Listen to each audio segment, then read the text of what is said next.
Assalamualaikum warahmatullahi wabarakatuh. Bagaimana kabarnya anak-anak kelas 4? Semoga anak-anak kelas 4 selalu diberikan kesehatan dan semangat dalam mengikuti pembelajaran online. Nah, anak-anak, pada hari ini kita akan belajar tema 8, subtema 1, pembelajaran ke-1.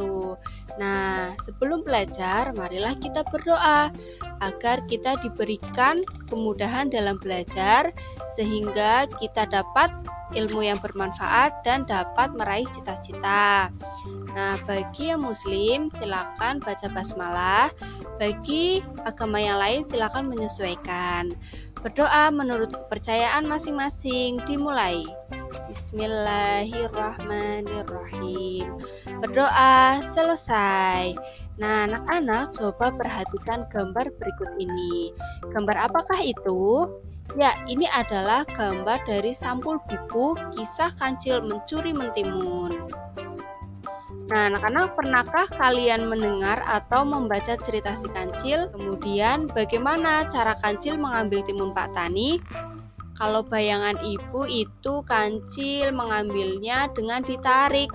Nah, cerita si kancil dan cara kancil menarik timun Pak Tani itu ada kaitannya dengan materi yang akan kita pelajari.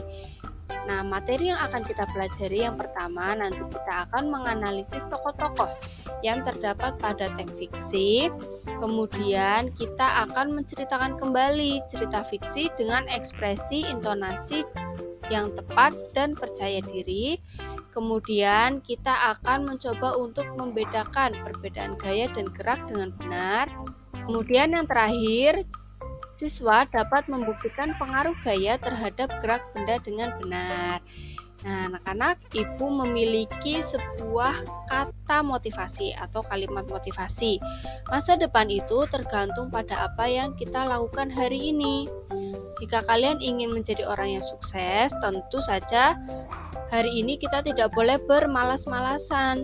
Kalau siswa, jika ingin cita-citanya tercapai, seharusnya kita belajar dengan tekun dan semangat. Nah, anak-anak, ibu memiliki cerita kelinci dan kura-kura. Silakan kalian baca dengan mengikuti arahan ibu. Dahulu kala ada seekor kelinci yang populer karena kesombongannya. Ada seekor kura-kura yang pernah diejeknya lamban dan bodoh, menantang si kelinci sombong untuk adu lari cepat. Sebenarnya kura-kura tak mau berurusan dengan kelinci, tapi ia ingin memberinya sedikit pelajaran. Dengan penuh percaya diri, kelinci menyetujui tantangan kura-kura tersebut. Ia berpikir, mana mungkin kura-kura yang berjalan super lambat itu bisa mengalahkannya. Kemudian, mereka sepakat untuk menentukan jalur panjang yang akan dilewati untuk adu lari. Pertandingan keduanya tak ayal mengundang penasaran hewan-hewan yang lain. Mereka semua juga ingin menyaksikan bagaimana si kura-kura bisa mengalahkan kelinci. Para hewan menunjukkan dukungannya terhadap si kura-kura karena mereka juga tidak menyukai sifat kelinci yang sombong itu. Seekor kera ditunjuk sebagai wasit untuk mengawasi jalannya pertandingan tersebut.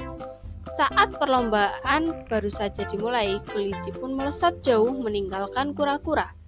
Tak ingin menyerah begitu saja, kura-kura tetap berusaha sekuat tenaga dan menambah kecepatan larinya. Karena merasa kura-kura masih tertinggal jauh di belakangnya, di tengah-tengah waktu perlombaan dia memutuskan untuk istirahat dan tertidur.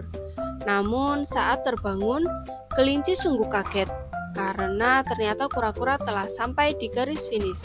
Mendapatkan fakta tersebut, para hewan lain pun bersorak gembira dan si kelinci pulang dengan rasa malu. Nah, bagaimana ceritanya? Ibu harap kalian tidak mencontoh perbuatan kelinci karena sombong. Nah, tahukah kamu bahwa cerita kelinci dan kura-kura merupakan salah satu cerita fiksi? Lalu apakah itu yang dimaksud dengan cerita fiksi?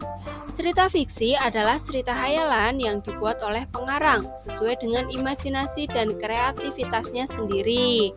Nah, jadi ceritanya itu hayalan, tidak benar-benar terjadi. Nah, unsur-unsur cerita fiksi yang pertama ada tema. Tema adalah gagasan dasar yang menopang cerita. Contoh tema itu ada kekeluargaan, ada persahabatan, kemudian ada perjuangan. Kemudian ada tokoh. Tokoh adalah pelaku dalam cerita. Nah, misalnya tadi tokohnya itu kelinci dan kura-kura. Kemudian ada latar. Latar itu ada latar tempat dan waktu.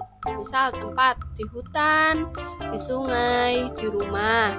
Kalau misalnya waktu bisa siang hari, sore hari, malam hari. Kemudian ada amanat. Amanat adalah pesan yang disampaikan pengarang. Misalnya tadi, kita tidak boleh sombong dan walaupun diejek kita harus tetap berjuang. Nah, kemudian ada ciri-ciri cerita fiksi. Yang pertama bersifat rekaan karena berasal dari imajinasi pengarang. Kemudian menggunakan bahasa konotatif, bukan sebenarnya. Misal, besar kepala. Besar kepala itu bukan artinya kepalanya besar, tetapi bisa juga artinya sombong. Kemudian memiliki pesan moral. Nah, anak-anak, marilah kita cari unsur-unsur cerita fiksi pada cerita kelinci dan kura-kura. Yang pertama tokoh. Tokohnya ada kelinci. Wataknya bagaimana ya? Ya, wataknya itu sombong. Kemudian kura-kura. Wataknya itu tidak mudah menyerah. Nah, anak-anak, setelah kalian belajar mengenai cerita fiksi, marilah kita berlatih. Bagi anak-anak yang sudah memiliki LKPD, silakan dibuka pada LKPD, kemudian mintalah keluarga untuk membantu. Silakan isi dan baca teks asal mula Telaga Warna. Nah, untuk kegiatan selanjutnya adalah mari bercerita. Buatlah video saat kalian bercerita tentang asal mula Telaga Warna.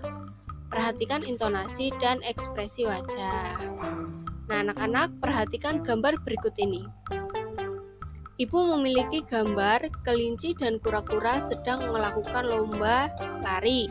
Berlari merupakan gerak. Mengapa mereka dapat berlari? Kelinci dan kura-kura dapat berlari karena adanya gaya otot.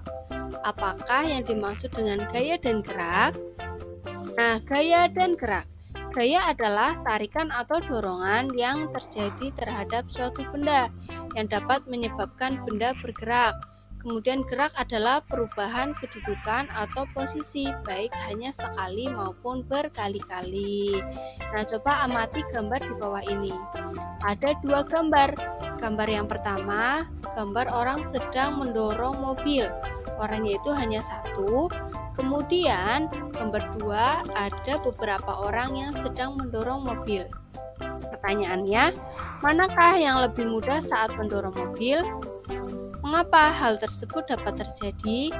Nah, yang lebih mudah menurut Ibu adalah gambar yang kedua, karena ada banyak orang yang mendorong, sehingga gaya yang diberikan itu semakin besar. Jika gayanya semakin besar, maka gerak benda akan semakin cepat atau mudah untuk digerakkan. Nah, anak-anak, untuk membuktikan pengaruh gaya terhadap gerak, marilah amati video percobaan. Siapkan LKPD dan tulislah hasil pengamatan. Nah, video percobaan dapat kalian klik di link yang ada pada bagian atas video ini.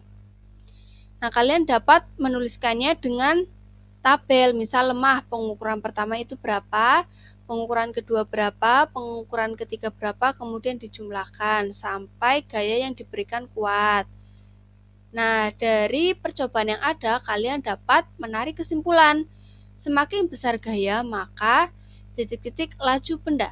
Semakin lemah gaya, maka titik-titik laju benda. Nah, Nah, anak-anak, hari ini kita sudah belajar tentang yang pertama tokoh dan watak tokoh dalam teks. Tokoh adalah individu yang terlibat dalam peristiwa, sedangkan watak adalah sifat tokoh. Kemudian unsur-unsur teks fiksi. Ada tema, ada tokoh, ada watak, dan amanat. Kemudian yang terakhir, pengaruh gaya terhadap gerak. yaitu semakin besar gaya yang diberikan, semakin cepat laju benda, dan semakin jauh perpindahan gerak benda. Nah, anak-anak jangan lupa untuk mengerjakan soal evaluasi yang nanti linknya akan Ibu kirimkan. Terima kasih sudah belajar dengan baik, tetap semangat dan jaga kesehatan. Wassalamualaikum warahmatullahi wabarakatuh.